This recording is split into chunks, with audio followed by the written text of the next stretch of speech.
নমস্কার। রাজরাজেশ্বরী রানী ভবানীর আজকের পর্ব নিয়ে আমি তোমাদের সামনে এসে গেছি।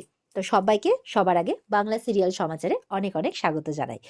এবার আমি আজকের পর্বের রিভিউটা তোমাদেরকে শুনিয়ে দিচ্ছি আর কি, যে কি হতে চলেছে। শুরুতে যেটা দেখতে পাচ্ছি, ক্লাইভ তো এসে গেছে। এবার বলছে যে আমার ইয়েরা কোথায়, ওর সেনারা কোথায়? তো বলছে হ্যাঁ দাঁড়ান, আপনার সাকরেদদের আমি আনার ব্যবস্থা করছি। তো ইয়েকে অর্ডার দিয়ে দেয়, দেয়ান মশাইকে। দেয়ান মশাই সেই মতো করে সাকরেদদের উপস্থিত করে। তো এবার বিষ্ণুরাম বলছে যে নিন, ক্লাইভ সাহেব তো নিজে এসছেন, তো বুদ্ধিমানের মতো কাজ করেছেন। তো এবার ভবানী বলছে দাঁড়ান, প্রথমে অপদার্থের মতো কাজ করে পরে বুদ্ধিমানের মতো কাজ করলে আমি তো শুনবো না। তো আপনি আপনার সাকরেদকে নিয়ে চলে যেতেই পারেন, আপনি তো জানেন যে তারা কি কাজ করেছে এখানে। বলে হ্যাঁ।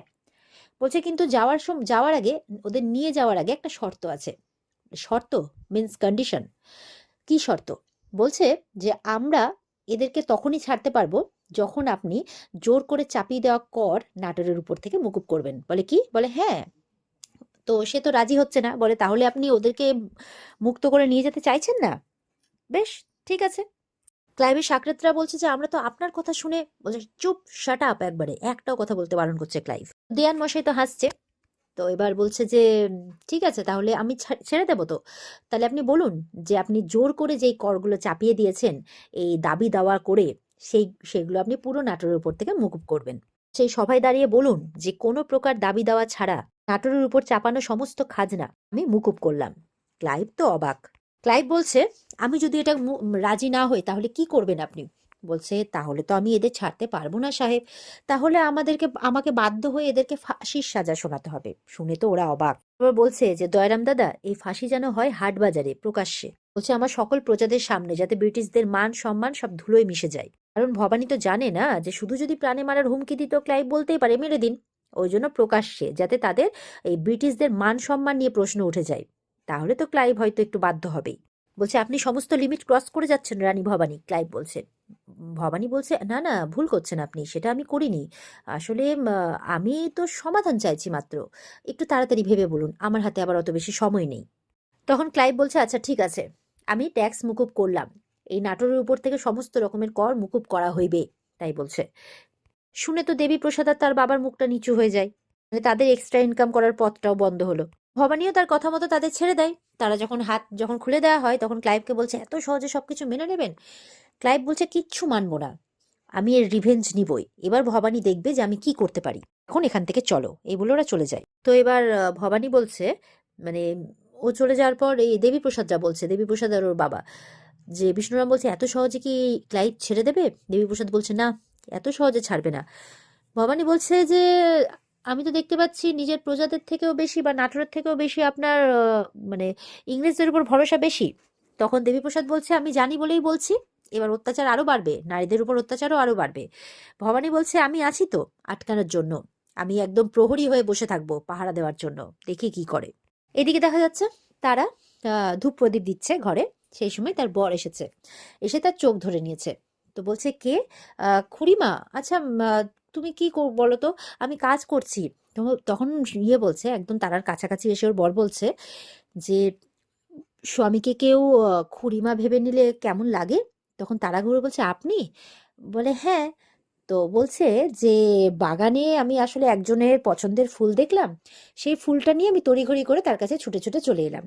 তারা তো লজ্জা পেয়ে সরে যায় আর বলছে গেছো বাবা, উনি এসব কি বলছেন? আর উনি আমার এত কাছাকাছি, আমার যে বুকে ধুকপুকানি বেড়ে যাচ্ছে। তখন আবার তারার কাছে এসে তার বর বলছে যে তুমি তাহলে আমার কাছ থেকে উপহারটা নেবে না? তখন সেই ফুলটা বের করে তারাকে দেয়। তারা সেটা নেয়। তারপরে বলছে যে এবার তুমি আমার দেওয়া এই প্রথম উপহারটা নিয়ে কি করবে? তখন তারা বলছে এটা দেওয়া আপনার আমাকে প্রথম উপহার, আমি ফার্স্টে গেছো বাবার পায়ে দেবো। তো বলছে কি গেছো বাবা? তুমি না সব জায়গাতে গেছো বাবাকে টেনো না, আমার না এবার গেছো বাবাকে দেখেও একটু হিংসে হচ্ছে। তারা বলছে কি ঠাকুরকে দেখে হিংসে? বলে হ্যাঁ। তোমার গেছো বাবাকে না হয় আমি আরেকদিন ফুল এনে দেবো, যেই ফুলটা তোমার মানে মাথায় শোভা পায়, সেই ফুলটা তুমি গেছো বাবার পায়ে দিয়ে দেবে। তো তারা না আরো লজ্জা পেয়ে যায়। এবার তারা বলছে আমি যাচ্ছি, আমার একটা কাজ আছে। দৌড়ে যেতে যাবে কি, তারার হাতটা ধরে নেয়। তো বলছে দিয়ে তারাও পেছন পেছন পেছচ্ছে, আর তার স্বামী তার কাছাকাছি যাচ্ছে। এবার তারা বসে পড়ে। তখন তারার সামনে বসে বলছে যে আমি তো বিয়ের পর তোমাকে কোনো কিচ্ছু দেইনি, বলো না, আজকে তুমি যা চাইবে আমার কাছ থেকে তাই পাবে। বলো তোমার কি চাই, দামি শাড়ি নাকি দামি গহনা, বলো নিঃসংকোচে বলো। দেখা যাচ্ছে ফুল্লরা আর কুন্দ আবার আড়ি পাচ্ছে, এদেরকে দেখে একেবারে জ্বলে পুড়ে মরছে। তারা বলছে আমার কিচ্ছু চাই না, না দামি শাড়ি না দামি গহনা, আমার যখন যা চাই আমি আপনার কাছ থেকে নিয়ে নেব। তখন বলছে রহস্য করছো, বর বলছে। তারাকে পেছন থেকে ধরে ওর বর বলছে আচ্ছা বেশ, যেও কিন্তু, অপেক্ষায় রইলাম। এবার ফুল্লরা বলছে চোখে দেখা যায় না, এই পিরিত চোখে দেখা যায় না, এটা তো মনে হচ্ছে দিনে দিনে একেবারে দত্তপুত্র আর ওই রাজরানীকেও ছাপিয়ে যাবে। তাই বলছে পিসিমা দেখো কিছু করো একটা, এরকম বলছে।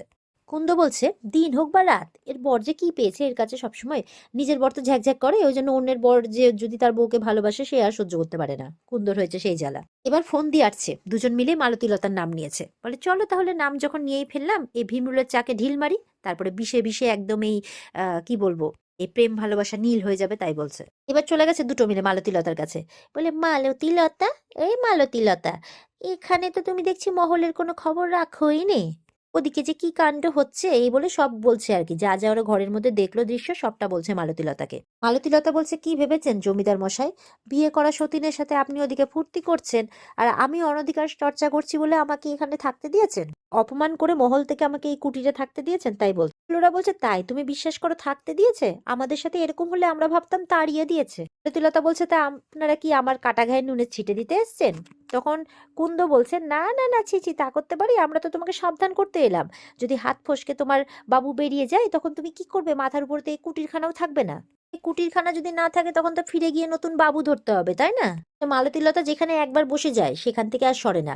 আর ওই রাঘবেন্দ্রর এমন এমন কেচ্ছা আমার কাছে আছে না, তো আমি যদি সভাতে মুখ খুলি তো একদম কি হয়ে যাবে, দেখাচ্ছি মজা, লম্পট হয়ে সাধু সাজার শখ হয়েছে, দেখাচ্ছি মজা। ফুল্লরাও বলছে দেখাও দেখাও, ভালো করে মজা দেখাও, কান টানলেই যে মাথা আসে, তুমি টানবে রাঘবকে, রাঘব টানবে তারাকে, তারা টানবে রাজরানীকে। তাই বলছে। তো এবার বলছে যে যাবো তো, এবার আমি একটা পত্র লিখবো ওনাকে, উনি যদি কুটিরে আজ রাতে আমার সাথে দেখা করতে না আসেন আমি কাল মহলে যাব, তবে একা যাব না, একজনকে নিয়ে যাব। এই বলে বাছা বাছা বলে ডাকতে ডাকতে চোখের তল থেকে একটা বড় ছেলে বেরিয়ে আসে, ছোট বাচ্চা ছেলে আর কি। তো মানে ফুল্লরা বলছে এ কি, আমরা যেটা ভাবছি সেই, আসলে মাঝে অনেকগুলো দিন কেটে গেছে কিনা।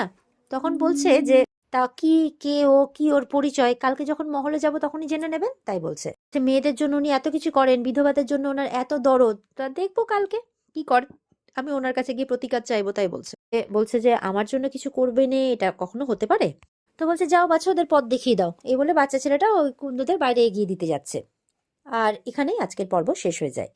তো এই ছিল আজকের পর্বের রিভিউ। ভালো লেগে থাকলে পর্বকে লাইক কমেন্ট করে জানাতে ভুলবে না, আর আমাদের সাথে জুড়তে চ্যানেলকে সাবস্ক্রাইব করতে ভুলবে না। দেখা হচ্ছে তোমাদের সাথে আগামীকালকে। সবাই খুব ভালো থাকবে। আজকের মতো পর্ব এই পর্যন্তই। টাটা।